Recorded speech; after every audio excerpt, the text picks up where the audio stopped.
वैशाख माह की कथा।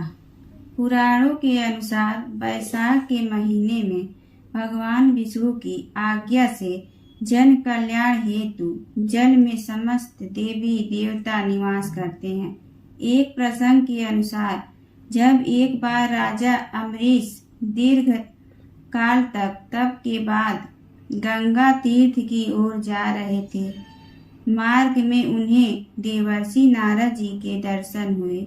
विनय पूर्वक राजा ने देवर्षि से प्रश्न किया, देवर्षि, ईश्वर ने प्रत्येक वस्तु में किसी श्रेष्ठ कोटि की रचना की है, लेकिन मासों में कौन सा मास सर्वश्रेष्ठ है? इस पर नारद जी ने कहा, जब समय विभाजन हो रहा था उस समय ब्रह्मा जी ने वैशाख को अत्यंत पवित्र सिद्ध किया। वैशाख मास सब प्राणियों की मनोकामना को सिद्ध करता है। धर्म, यज्ञ, क्रिया और व्यवस्था का सार वैशाख मास में है। संपूर्ण देवताओं द्वारा पूजित एवं भगवान विष्णु को सर्वाधिक प्रिय है। अम्बरीश बोले, मुनि श्रेष्ठ, आपने बड़ी अच्छी बात बताई, इसके लिए आपको धन्यवाद है। आप संपूर्ण लोकों पर अनुग्रह करने वाले हैं। आपने भगवान विष्णु के सगुण एवं निगुण ध्यान का वर्णन किया। अब आप भक्ति का लक्षण बतलाइए। साधुओं पर कृपा करने वाले महर्षि, मुझे यह समझाइए कि किस मनुष्यों को कब, कहाँ, कैसी और किस प्रकार भक्ति करनी चाहिए। सूत जी कहते हैं, राजाओं में श्रेष्ठ महाराज अम्बरीश के ये वचन सुनकर देवर्षि नारद जी को बड़ी प्रसन्नता हुई।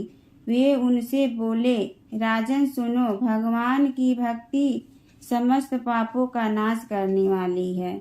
मैं तुमसे उस भक्ति का भली भांति वर्णन करता हूँ। भक्ति अनेकों प्रकार की बताई गई है। मानसी, वाचिकी, की, लौकिकी, वैदिकी तथा आध्यात्मिकी। ध्यान, धारण, बुद्धि तथा वेदार्थ के चिंतन द्वारा जो विष्णु को प्रसन्न करने वाली भक्ति की जाती है उसे मानसी भक्ति कहते हैं। दिन रात अविश्रांत भाव से वेद मंत्रों के उच्चारण, जप तथा आरण्यक आदि के पाठ द्वारा जो भगवान की प्रसन्नता का संपादन किया जाता है उसका नाम वाचकी भक्ति है। व्रत, उपवास और नियमों के पालन तथा पांचों इंद्रियों के संयम द्वारा की जाने वाली आराधना शरीर से साध्य होने के कारण काय की भक्ति कही गई है। यह सब प्रकार की सिद्धियों का संपादन करने वाली है। पाद, अर्घ्य आदि उपचार, नृत्य, वाद, गीत, जागरण तथा पूजन आदि के द्वारा जो भगवान की सेवा की जाती है उसे लौकिकी भक्ति कहते हैं। ऋग्वेद, यजुर्वेद और सामवेद के जप संहिताओं के अध्ययन आदि का, हविष्य की आहुति, यज्ञ, यज्ञादि के द्वारा की जाने वाली उपासना का नाम वैदिकी भक्ति है। विज्ञ पुरुषों ने अमावस्या, पूर्णिमा तथा विष्णु तुला और मेष की संक्रांति आदि के दिन जो याग करने का आदेश दिया वह वैदिकी भक्ति का साधक। मैं योग्य जन आध्यात्मिकी भक्ति का भी वर्णन करता हूँ, सुनो। योगज भक्ति का साधक सदा अपनी इंद्रियों को संयम में रखकर प्राणायाम पूर्वक ध्यान किया करता है, विषयों से अलग रहता है। वह ध्यान में देखता है भगवान का मुख अनंत तेज से उद्दीप्त हो रहा है, उनकी कटी के ऊपरी भाग तक लटका हुआ यज्ञो पवित्र शोभा पा रहा है। उनका शुक्ल वर्ण है, 4 भुजाएं हैं, उनके हाथों में वरद एवं अभय की मुद्राएं हैं। वे पीत वस्त्र धारण किए हुए हैं तथा उनके नेत्र अत्यंत सुंदर हैं। वे प्रसन्नता से परिपूर्ण दिखाई देते हैं। राजन, इस प्रकार योग मुक्त पुरुष अपने हृदय में परमेश्वर का ध्यान करता है। जैसे प्रज्वलित अग्नि काष्ठ को भस्म कर डालती है, उसी प्रकार भगवान की भक्ति मनुष्य के पापों को तत्काल दुग्ध कर देती है। भगवान श्री विष्णु की भक्ति साक्षात शुद्ध का रस है, संपूर्ण रसों का एकमात्र सार है। इस पृथ्वी पर मनुष्य जब तक उस भक्ति का श्रवण नहीं करता, उसका आश्रय नहीं लेता, तभी तक उसे सैकड़ों बार जन्म, मृत्यु और जरा के आघात से होने वाले नाना प्रकार हैं दैहिक दुख प्राप्त होते हैं। यदि महान प्रभावशाली भगवान अनंत का कीर्तन और स्मरण किया जाए तो वे समस्त पापों को नाश कर देते हैं। ठीक उसी तरह जैसे वायु मेघ का तथा सूर्य देव अंधकार का विनाश कर डालते हैं, राजन देव पूजा, यज्ञ, तीर्थ स्नान, व्रतानुष्ठान, तपस्या और नाना प्रकार के कर्मों से भी अंतःकरण की वैसी शुद्धि नहीं होती जैसी भगवान अनंत का ध्यान करने से होती है। नरनाथ, जिनमें पवित्र यश वाले तथा अपने भक्तों का भक्ति प्रदान करने वाले विशुद्ध स्वरूप भगवान श्री विष्णु का कीर्तन होता है, वे ही कथाएं शुद्ध हैं तथा वे ही अर्थात वे ही लाभ पहुँचाने वाली और वे ही हरि भक्तों के कहने सुनने योग्य होती हैं। भूमंडल के राज्य का भार संभालने वाले धीर चित्त महाराज अम्बरीश, तुम धन्य हो, क्योंकि तुम्हारा हृदय पुरुषोत्तम के ध्यान में एक तान हो रहा है तथा सौभाग्य लक्ष्मी से सुशोभित होने वाली तुम्हारी नैष्ठिक बुद्धि श्री कृष्ण चंद्र की पुण्यमयी लीलाओं के श्रवण में प्रवृत्त हो रही है। भूपते, भक्तों को वरदान देने वाले अविनाशी भगवान श्री विष्णु की भक्ति पूर्वक आराधना किए बिना अहंकार वश अपने को ही बड़ा मानने वाले पुरुष का कल्याण कैसे होगा। भगवान माया के जन्मदाता हैं, उन पर माया का प्रभाव नहीं पड़ता। साधु पुरुष उन्हें भक्ति के द्वारा ही प्राप्त करते हैं। इस बात को तुम भी जानते हो राजन। धर्म का कोई भी तत्व ऐसा नहीं है जो तुम्हें ज्ञात न, फिर भी जिनके चरण ही तीर्थ है, उन भगवान की चर्चा का प्रसंग उठाकर जो तुम उनकी सरस कथाओं को मुझसे विस्तार के साथ पूछ रहे हो, उसमें यही कारण है कि तुम वैष्णव का गौरव बढ़ाना चाहते हो, मुझ जैसे लोगों को आदर दे रहे हो। साधु संत जो एक दूसरे से मिलने पर अधिक श्रद्धा के साथ भगवान अनंत के कल्याणमय गुणों का कीर्तन और श्रवण करते हैं, इससे बढ़कर परम संतोष की बात तथा समुचित पुण्य मुझे और किसी कार्य में नहीं दिखाई देता।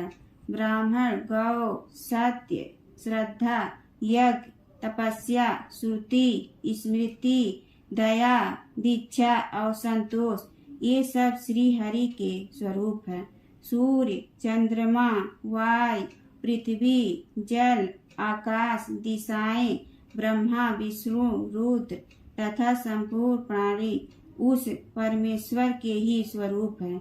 इस चराचर जगत को उत्पन्न करने की शक्ति रखने वाले ये विश्वरूप भगवान स्वयं ही ब्रह्मा के शरीर में प्रवेश करके सदा उन्हें खिलाया जाने वाला अन्न भोजन करते हैं। इसलिए जिनकी चरण रेणु तीर्थ के समान है, भगवान अनंत ही जिनके आधार हैं, जो संपूर्ण प्राणियों के आत्मा तथा पुण्यमयी लक्ष्मी के स्वरस्व हैं, उन ब्राह्मणों का आदर पूर्वक पूजन करो। जो विद्वान ब्राह्मण को विष्णु बुद्धि से देखता है, वही सच्चा वैष्णव है तथा वही अपने धर्म में भली भांति स्थित माना जाता है। तुमने भक्ति के लक्षण सुन के लिए प्रार्थना की थी, सो सब मैंने तुम्हें सुना दिया। अब गंगा स्नान करने के लिए जा रहा हूँ। यह वैशाख का महीना उपस्थित है। जो भगवान लक्ष्मीपति को अत्यंत प्रिय है। इसकी भी आज शुक्ला सप्तमी है। इसमें गंगा का स्नान अत्यंत दुर्लभ है।